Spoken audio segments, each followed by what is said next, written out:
샬롬 샬롬 샬롬 샬롬 샬롬. 하나님 사랑합니다. 여러분 주 안에서 사랑합니다. 출애굽기 18장 13절에서 26절 하나님께서 쓰시는 사람은 어떤 사람인가. 13절부터 보죠. 이튿날 모세가 백성을 재판하느라고 앉아있고 백성은 아침부터 저녁까지 모세 곁에 서 있는지라. 모세의 자민이 모세가 백성에게 행하는 모든 일을 보고 이르되 내가 이 백성에게 행하는 일이 어찌 되느냐. 어찌하여 내가 홀로 앉아있고 백성은 아침부터 저녁까지 내 곁에 서 있느냐. 모세가 그의 자민에게 대답하되 백성이 하나님께 물으려고 내게로 오니라. 그들이 일이 있으면 내게로 오나니 내가 그 양쪽을 재판하여 하나님의 윤리와 법도를 알게 하나이다. 모세의 자민이 그에게 이르되 네가 하는 것이 옳지 못하도다. 너와 함께한 이 백성이 필경 기력이 쇠하리니 이 일이 내게 너무 중함이라 내가 혼자 할 수 없으리라. 이제 내 말을 들으라. 내가 내게 방침을 가르치니 하나님이 너와 함께 계실지로다. 너는 하나님 앞에서 그 백성을 위하여 사건을 하나님께 가져오며 그들에게 윤리와 법대를 가르쳐서 마땅히 갈 길과 할 일을 그들에게 보이고 너는 또 온 백성 가운데서 능력 있는 사람들 곧 하나님을 두려워하며 진실하며 불의한 이익을 미워하는 자를 살펴서 백성 위에 세워 천부장과 백부장과 50부장과 10부장을 삼아 그들의 때를 따라 백성을 재판하게 하라. 큰 일은 모두 내게 가져갈 것이요 작은 일은 모두 그들이 스스로 재판할 것이니 그리하면 그들이 너와 함께 담당할 것인지 일이 내게 쉬우리라. 내가 만일 이 일을 하고 하나님께서도 내게 허락하시면 내가 이 일을 감당하고 이 모든 백성들은 자기 곳으로 평안히 가리라. 이에 모세가 자기 자민의 말을 듣고 그 모든 말대로 하여 모세가 이스라엘 무리 중에서 능력 있는 사람을 택하여 그들을 백성의 우두머리고 천부장과 백부장과 50부장과 10부장을 삼음해 그들이 때를 따라 백성을 재판하되 어려운 일은 모세에게 가져오고 모든 작은 일은 스스로 재판하더라. 모세가 그의 자민을 보내니 그가 자기 땅으로 가니라. 10부장과 50부장의 백부장이 생긴 그러한 사건입니다. 거기에 모세의 장인 이드로가 등장을 하죠. 에베소서 1장 23절에 교회는 그의 몸이니 만물 안에서 만물을 충만하게 하신 이의 충만함이라 이렇게 말씀합니다. 이 말씀을 묵상하면 세상에서 교회의 역할과 사명이 얼마나 중요한지 얼마나 위대한 것인지를 느끼게 되죠. 돌아가신 그 옥한 목사님의 저서 평신도를 깨운다라는 책에서 그분은 교회가 존재하는 목적 3가지를 말하셨어요. 첫째는 하나님을 위하여, 둘째는 교회 자체를 위하여, 셋째는 이 세상을 위하여 존재한다. 첫째는 하나님을 위하여, 둘째는 교회를 위하여, 셋째는 세상을 위하여 교회는 존재해야 한다. 이와 같은 역할과 사명을 감당하려면 교회가 건강해야 되겠죠. 교회가 건강하지 못하면 이 사명을 감당할 수가 없습니다. 그러면 건강한 교회의 중요한 요소는 과연 뭘까? 여러 가지가 있지만 그중에 가장 중요한 요소는 지도자일 것입니다. 지도자가 온전하게 잘 지도를 해야 되겠죠. 예수께서 공생의 기간 동안 많은 시간과 노력을 할애한 그 제자 훈련, 12제자들과 함께 같이 밥 먹고 자고 다니시면서 훈련을 시키셨어요. 그리고 승천하시기 전에 그들에게 마지막 당부를 하시죠. 마태복음 28장 19절에서 20절 우리가 잘 아시는 말씀입니다. 그러므로 너희는 가서 모든 민족을 제자로 삼아 아버지와 아들과 성령의 이름으로 세례를 베풀고 내가 너희에게 분부한 모든 것을 가르쳐 지키게 하라. 볼지어다 내가 세상 끝날까지 너희와 항상 함께 있으리라 하시니라 이렇게 말씀합니다. 이 말씀을 요약하면 전도해서 예수 믿게 하고 세례를 주고 말씀을 가르쳐 제자를 삼아라 이런 뜻이죠. 제자는 곧 지도자를 말합니다. 지도자가 바르게 서면 교회는 건강해지고 교회가 건강하면 그곳에 하나님의 나라가 세워지죠. 오늘날 한국교회가 지탄을 받는 이유 중에 하나가 지도자 문제입니다. 나 역시 교회 지도자 중에 한 사람으로서 책임을 통감하죠. 그러나 이것은 목회자들만의 문제가 아닙니다. 교회 공동체 안에 중추적인 역할을 하고 있는 평신도 리더들을 포함하고 있어요. 그래서 교회는 중직자들을 세우는 일에 신중해야 합니다. 그렇다면 교회의 리더를 세우는 기준은 어떤 기준을 가지고 일꾼들을 세울까? 성경의 증거를 통해 살펴보도록 합니다. 구약교회의 그 사례죠. 출애굽기 18장 13절에서 26절 리더를 세우게 된 배경에 대해서 말씀하죠. 이튿날 모세가 재판하느라고 앉아있고 백성은 아침부터 저녁까지 모세 곁에 서 있는지라 모세의 자손이 모세가 백성에게 행하는 모든 일을 보고 이르되 내가 이 백성에게 행하는 이 일이 어찌 됨이냐 어찌하여 내가 홀로 앉아있고 백성은 아침부터 저녁까지 내 곁에 서 있느냐. 모세가 그의 장인에게 대답하되 백성이 하나님께 물으려고 내게로 옵니다. 그들이 일이 있으면 내게로 오라니 내가 그 양쪽을 재판하여 하나님의 율례와 법도를 알게 하나이다. 모세의 장인이 그에게 이르되 내가 하는 것이 옳지 못하도다. 너와 또 너와 함께한 이 백성의 필경 기력이 쇠하리니 이 일이 내게 너무 중함이라 내가 혼자 할 수 없으리라.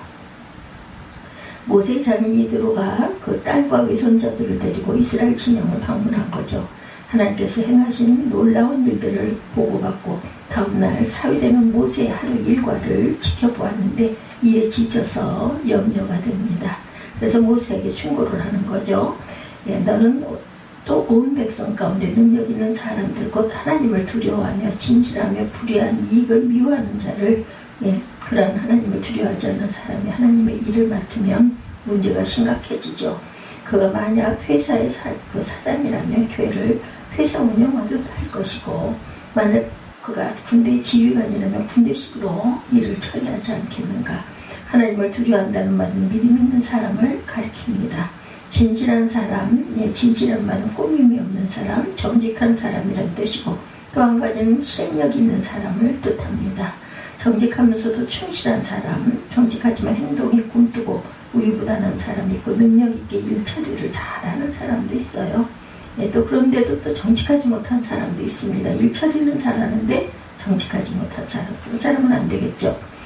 개혁성경에 제덕이 겸비한 자 이런 번역도 있습니다. 진실한 사람은 한마디로 사람들로부터 인정받는 사람을 가리키죠. 불의한 이익을 또한 미워하는 사람, 뇌물을 받지 않는 사람, 탐욕을 부리지 않는 사람을 가리킵니다. 불의한 청지기처럼 주인의 재물을 남용하는 사람은 적절하지가 못합니다. 그러면 과연 어떻게 세워야 할 것인가? 21절부터 26절까지 보면 살펴 백성 위에 세워 천부장과 백부장과 50부장과 10부장을 삼으라. 이에 모세가 자기 자손의 말을 듣고 그 모든 말대로 하여 모세가 이스라엘 무리 중에 능력 있는 사람을 택하여 그들을 백성의 우두머리 곧 천부장, 백부장, 50부장, 10부장을 삼음에 그들의 때를 따라 백성을 재판하되 어려운 일은 모세에게 가져오고 모든 작은 일은 스스로 재판하더라. 첫째는 무리 가운데 택했어요. 25절에 어떻게 가려내요? 추천을 받은 것이 아니에요. 기준은 21절 말씀대로 회중들에게 공부하고 일정 기간 동안 추천을 받았고 둘째는 추천받은 사람 중에 분류하죠. 천부장, 백부장, 50부장, 10부장 그렇게 해서 역량에 맞게 임명을 합니다. 리더를 세우는 목적이 22절부터 23절까지 나와 있어요. 그들이 때를 따라 백성을 재판하게 하라. 곧 큰 일은 모두 네게 가져갈 것이요 작은 일은 모두 그들이 스스로 재판할 것이니 그리하면 그들이 너와 함께 담당할 것인즉 이 일이 네게 쉬우리라. 내가 만일 이 일을 하고 하나님께서도 내게 허락하시면 내 이 일을 감당하고 이 모든 백성은 자기 곳으로 평안히 가리라. 백성들도 좋고 너도 좀 편하고 그러지 않겠느냐. 능력 있는 사람들을 뽑아서 천부장, 백부장, 50부장, 10부장을 세운 목적은 위임 또는 분업이라고 하면 좀 그럴까요? 분류를 해서 조금씩 나누어서 그렇게 해서 지휘를 하라는 것. 요즘에 많이 있죠. 셀도 있고 또 모임들이 구역으로 모여서 드리는 예배도 있듯이 이런 식으로 조금씩 나눠서 일을 맡겨라. 큰 일은 모세가 처리하고 작은 일은 뽑힌 자들이 일의 경종을 따라 담당토록 하는 것. 그렇게 하면서 일을 효과적으로 처리할 수 있기 때문에 서로에게 유익이 되지 않겠느냐. 신약교회의 사례입니다. 사도행전 6장 1절부터 6절에 보면 오순절 성령 강림 이후에 사도들의 설교를 듣고 회개한 사람들이 세례를 받고 함께 모이게 됩니다. 이것이 기독교회의 출발이죠. 시간이 지나면서 성도들의 숫자가 늘어납니다. 사도행전 6장 1절에 보면 그때 제자가 더 많아졌는데 헬라파 유대인들이 자기 과부들이 매일의 구제에 빠짐으로 히브리파 사람을 원망하니 12사도가 모든 제자를 불러 이르되 우리가 하나님의 말씀을 제쳐놓고 접대를 일삼는 것이 마땅하지 아니하니 예루살렘 안에 구제하는 일로 서로 원망하는 일이 발생을 합니다. 헬라파 유대인들에게 속한 과부들을 구제하는 일에서 번번이 빠져서 히브리파 사람들을 원망하게 된 거죠. 사도들이 곰곰이 생각해보니 뭔가 잘못되고 하고 있다는 것이 발견이 됩니다. 구제하는 일로 인해서 사도들 본연의 직무를 수행하는 일에도 어려움이 발생하죠. 그래서 형제들아 너희 가운데 성령과 지혜가 충만하여 칭찬받는 사람 7을 택하라. 3절에 우리가 이 일을 그들에게 맡기고 4절에 오로지 우리는 기도하는 일과 말씀 사역에 힘쓰리라 하니 이래서 집사가 생깁니다. 성령이 충만한 자죠. 집사의 그 조건이 그러합니다. 교회는 개인의 능력이나 학력, 경력을 우선시하기보다는 영적 성숙을 먼저 보죠. 성령이 충만한 자는 성령의 지배를 받는 사람을 가리킵니다. 자기 욕심을 따르지 않고 주님의 뜻에 순종하고 주님의 마음을 가지고 섬기는 사람을 가리키죠. 한마디로 믿음 있는 사람을 가리킨다라는 것입니다. 믿음 있는 사람. 두 번째, 지혜가 충만한 자. 여기서 말하는 지혜는 세상적 똑똑함과는 좀 다르죠. 박윤선 주석의 성령 충만의 결과를 얻어지는 거룩한 지혜다. 이렇게 말하고 있습니다.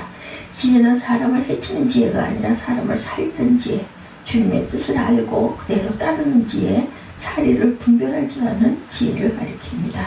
지혜가 없는 사람은 세상적인 방법이나 자기 생각을 가지고 섬기기 때문에 자기 뜻대로 되지 않으면 시험에 들게 됩니다. 칭찬 듣는 자, 사람들에게 인정받는 자를 가리키죠. 하나님과의 관계도 좋아야 하지만 다른 사람과의 관계도 좋아야 합니다. 인간성이 모난 사람이 직분을 맡으면 다른 사람에게 상처를 입히게 되고 시험에 들게 됩니다. 일에 대한 열심이 특심이어서 추진력 있게 잘하지만 많은 문제를 야기시키죠. 교회 일들이 빠른 것이 중요한 것이 아니라 지혜로운 것이 중요합니다. 참아주고 덮어주고 사랑해주는 동만 있는 사람이 직분을 잘 감당한다고 하죠. 세우는 방법의 5, 6절이죠. 온 무리가 이 말을 기뻐하여 믿음과 성령이 충만한 사람 스데반과 또 빌립과 브로고노와 니가노스로와 다른 디몬과 비메나와 유대교에 입게 했던 안디옥 사람 니골라를 택하여 사도들 앞에 세우니 사도들이 기도하고 그들에게 안수하니라 이렇게 되어 있습니다. 빌립과 브로고와 스데반 최초로 돌을 맞아서 순교한 집사님이죠. 또 빌립, 브로고로와 니가노르와 디몬과 바메나와 유대교에 입교했던 안디옥 사람 니골라를 택하여 사도들 앞에 세우니 사도들이 기도하고 그들에게 안수하니라. 그 안수를 받아서 이제 집사가 된 거죠. 물론 사도들 회의에 일방적으로 선택하여 결정할 수도 있습니다. 그러나 사도들 독단적으로 이 문제를 처리하지는 않습니다. 이 문제를 전체 교인 회의에 내놓았고 일꾼들의 기준을 제시했겠죠. 기준과 방법은 사도들이 제시하고 선출하는 것은 교인들이 하도록 합니다. 오늘날도 교회가 중요한 일꾼 뽑아 세울 때 목사나 당회가 일방적으로 발표하는 것이 아니라 교인 전체 회의인 공동의회를 통해서 투표라는 민주적인 방법으로 일꾼을 세웁니다. 초기 예루살렘 교회도 이와 같은 민족 방법을 통해 봉사의 직분을 감당할 일꾼들을 뽑아 세웠죠. 사도들은 전체 교인들이 뽑아 세운 7명의 집사들에 대해서 안수를 했고 그 이후에 초대교회 전통을 따라 교회 일꾼들을 뽑아 세우고 그 안수하는 그 임직식을 거행하게 됩니다. 우리 각 교회에서 집사님들 그 임명할 때도 그렇게 하죠. 이렇게 해서 교회는 처음으로 7명의 집사들을 뽑아 재직회라는 조직을 만들게 됩니다. 재직을 세운 목적은 구약 이스라엘 공동체와 같죠. 일의 나눔입니다. 사도들은 기도와 말씀, 사역에 충실하고 세운 리더들을 통해 교회의 구제와 재정 시무를 맡아서 섬기도록 합니다. 그 결과는 사도행전 6장 7절에 하나님의 말씀이 점점 왕성하여 예루살렘에 있는 제자의 수가 더 심히 많아지고 허다한 제사장의 무리도 이 도에 복종하니라 이렇게 말씀하고 있습니다.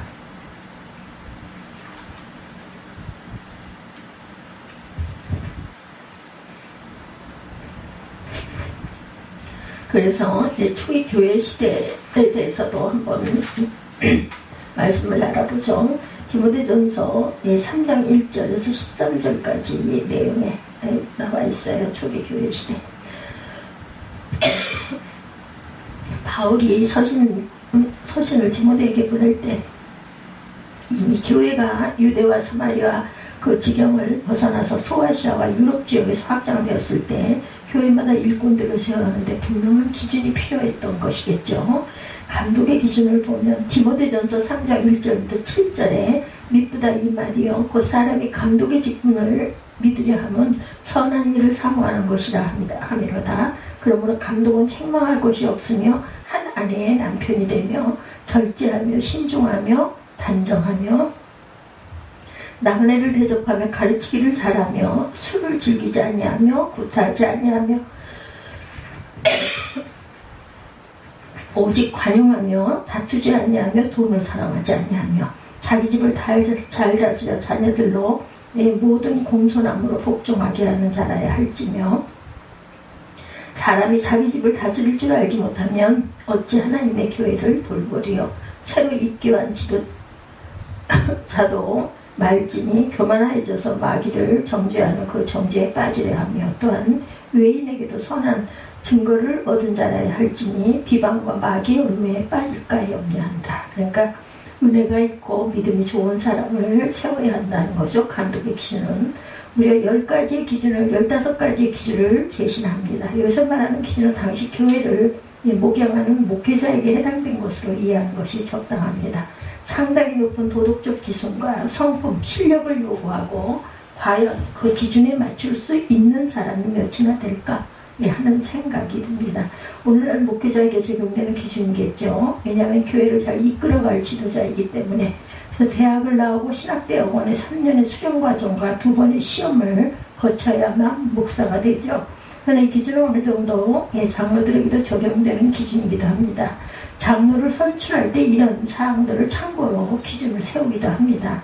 집사의 기준은 어떤가? 남자 집사의 기준은 이와 같이 집사들도 정중하고 일후연을 하지 아니하며 술에 입막히지 아니하고 더러운 일을 탐하지 아니하고 깨끗한 양심의 믿음의 비밀을 가진 자라야 할지니 이에 이 사람들을 먼저 시험하여 보고 그 후에 책망할 것이 없으면 집사의 직분을 맡게 할 것이다. 이렇게 말씀하고 있어요. 그리고 또한 오늘날로 말하면 안수 집사의 기준이죠. 11절 디모데전서 3장 11절부터 여자들도 이와 같이 정숙하고 무함하지 아니하며 절제하여 모든 일에 충성된 자라야 할지니라. 집사들은 한 아내의 남편이 되어 자녀와 자기집을 잘 다스리는 자일진데 집사의 직분을 잘한 자들은 아름다운 지위와 그리스도 예수 안에 있는 믿음의 큰 담력을 얻느니라. 이렇게 증거하고 있습니다. 집사가 되어서 이렇게 열심히 섬기고 가다 보면 예수 안에 믿음과 큰 담력이 얻어진다. 오늘날로 말하면 또한 권사에 해당된다고도 보여지죠. 8, 9절에 항목이 더하고 정숙하고 무함하지 아니하며 절제하며 모든 일에 충성하는 자라야 한다. 목사나 장로에 못지않은 성품과 자질을 요구하고 있음을 알게 되죠. 권사님들 공통된 특징입니다. 세우는 목적, 출애굽기에 나타난 이스라엘 공동체를 스데반 집사는 광야교회다 이렇게 불렀습니다. 사도행전 7장 38절에도 증거하죠. 신약교회의 시작은 오순절 성림 강림 이후 시작이 됐죠. 그리고 바울에 의해서 서신서가 쓰여질 당시는 많은 교회들이 정착되어 있는 과정에 있었어요. 교회 공동체가 잘 운영되려면 조직이 필요하고 조직에는 책임을 감당할 일꾼들이 필요하게 됩니다. 아무리 탁월한 리더가 있다 하더라도 혼자서는 감당할 수 없다는 것을 오늘 본문을 통해 우리가 확인할 수가 있습니다. 하나님의 선하신 뜻과 목적을 수행하기 위해서 책임과 역할을 위임하고 나누는 일이 필요하죠. 이것이 바로 교회 공동체가 일꾼들을 세워야 하는 이유다. 세울 사람의 기준입니다. 어떤 사람들을 세워야 할까? 광야에서 이스라엘 공동체, 신약에서 예루살렘 공동체, 그리고 초기 교회 시대, 교회 공동체에도 요구되는 기준은 세 가지로 요약이 됩니다. 첫째는 하나님을 두려워하는 사람, 곧 믿음이 있는 사람, 성령 충만한 사람. 둘째는 진실한 사람, 공동체 안에서 칭찬을 듣고 인정받는 사람. 셋째는 재물에 대하여 자신이 없는 사람, 재물을 잘 관리할 수 있는 사람이에요. 사심이 없는 사람, 자신이 아니라 재물에 대해서 사심이 없는 사람, 재물을 잘 관리할 수 있는 사람. 시대를 초월해서 공통적인 기준이 있음을 우리가 발견하게 되는데, 세우는 방법은 역시 광야시대나 신약교회나 할 것 없이 회중 가운데서 뽑아 세웁니다. 가장 확실하게 잘 아는 것은 회중들이 잘 알겠죠. 지도자가 일방적으로 지명하여 세우는 방식이 아니라 회중들의 추천을 받아서 회중들이 선택을 하는 민주적 방식을 채택한 것을 알 수 있습니다. 그래서 오래전 캐나다에 사는 어떤 분이 예고 없이 한국을 방문하셨다고 그랬지만 약간 학년이 높으신 아버님뻘 되시는 분이 갑자기 캐나다에서 나오신 이유를 물으니 바람새로 나왔다 이렇게 말씀하시더래요. 나중에 알게 된 일인데 장로 투표에서 떨어져서 마음을 추스르러 마음이 굉장히 기대하셨다가 섭섭하셨겠죠. 마음을 추스르러 나오셨다는 것. 이민사회에서 교회 장로는 아주 명예로운 그러한 풍토가 있다고 합니다. 나름대로 열심히 봉사했는데 교인들이 신임을 받지 못한 것이 못내 마음이 상하신 거죠. 물론 그 후에 피택되셔서 장로로 섬기다가 은퇴하셨고 하나님의 부르심을 받으신 그런 분의 예입니다. 피택되지 못했을 때 당사자 입장에서 아주 힘든 그런 시간일 수도 있겠죠. 불만의 소지도 있을 거예요. 그래서 모든 교회들 교회 일꾼 세울 때는 긴장해서 잘 상처받지 않도록 해가지고 선택을 해야 되겠죠. 그래서 주의 일꾼 세우는 일, 그것도 참 여러 달 전부터 서로가 기도하고 한 마음으로 어떤 분이 좋을까 이렇게 생각을 해서 세워야 되겠죠. 교회 일꾼을 세우는 일은 당회의 아주 고유한 직무 중에 하나라고 하죠.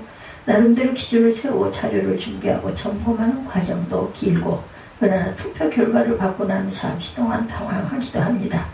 정신을 가다듬고 사태를 수습하기 위해서 긴급 당회를 소집했고 6개월 동안의 자숙의 기간을 갖고 다시 한번 임시공동의회를 통해 일꾼들을 세우기로 결의를 하는 이런 때도 있다고 그래요. 투표 결과가 별로 좋지 않을 때였겠죠. 기대보다 훨씬 못 미치는 결과가 나온 것은 하나님의 기준에 미치지 못한 것이라고 생각한 이유라고 합니다. 기도하고 더 준비해서 세우라는 뜻이다 이렇게 받아들여지면 은혜가 되겠죠. 그래서 항상 피택되지 못한 분들에게는 상처받지 않도록 하나님의 뜻대로 알고 결과로 그대로 받아들여야 되겠죠. 남의 탓이라 생각하면 아무런 유익이 없습니다. 한간의 교회에서 직분받기 너무 어렵다는 소문이 있기도 하죠. 심지어는 다른 교회 가서 받고 돌아와서 선임받는 것이 낫겠다는 이런 소리들도 한다고 그래요. 서운해서 해본 말일 수도 있겠죠. 하나님께서 다시 준비할 수 있는 기회를 주실 줄을 믿고 경건에 힘써야 되겠죠. 자신을 알고 모난 부분을 깨뜨리고 갈아내고 숙고해야 할 것입니다. 그 기회를 통해서 자신의 믿음과 은행이 한 단계 더 올라가는 계기가 되기도 합니다. 사도 바울이 권면하죠. 디모데후서 2장 20절. 큰 집에는 큰 그릇과 은그릇이 아니라 나무 그릇과 질그릇도 있어서 귀하게 쓰는 것도 있고 천하게 쓰는 것도 있나니 그러므로 누구든지 이런 곳에서 자기를 깨끗하게 하면 귀히 쓰는 그릇이 되어 거룩하고 주인의 쓰임에 합당하여 모든 선한 일에 준비함이 되리라 이렇게 말씀합니다. 또한 교우 모두에게 직분받기를 더욱 사모하라 말씀합니다. 디모데전서 3장 1절에 미쁘다 이 말이여 곧 사람이 감독의 직분을 얻으려 하면 선한 일을 사모하는 것이라 하미로다. 직분을 얻으려는 마음은 선한 일을 사모하는 것이다.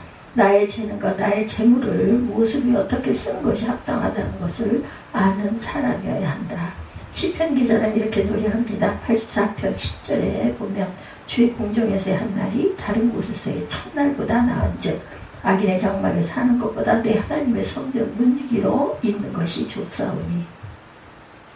주님의 몸된 교회의 직분을 맡는 것은 참으로 귀하고 선한 일이고 참으로 복되고 명예로운 것이다. 나 이것을 세상의 지위나 명예를 얻는 것으로 절대로 생각하지 말아라. 책임을 감당해야 한다는 거죠. 믿음으로 감당하면 복이지만 명예로만 생각하면 짐이 되겠죠. 예수님의 말씀을 우리가 늘 기억해야 합니다. 마태복음 16장 24절에 이에 예수께서 제자들에게 이르시되 누구든지 나를 따라오려거든 자기를 부인하고 자기 십자가를 지고 나를 따를 것이라. 세상을 향한 교회의 사명이 아주 막중합니다. 비온 뒤에 땅이 굳어지는 것처럼 우리 모두가 각성하고 주의 몸된 교회를 건강하고 아름답게 세우는 기회로 삼는 것이 주님의 기쁨이 될 줄로 믿습니다. 우리 모두 다 하나님 앞에 쓰임받는 귀한 일꾼들이 되시기를 주님의 이름으로 축복합니다. 예, 오늘 출애굽기 18장 13절에서 26절 말씀, 하나님께서 쓰시는 사람은 어떤 사람인가 행정 제목으로 함께 은혜를 나눴습니다. 기도하시겠습니다.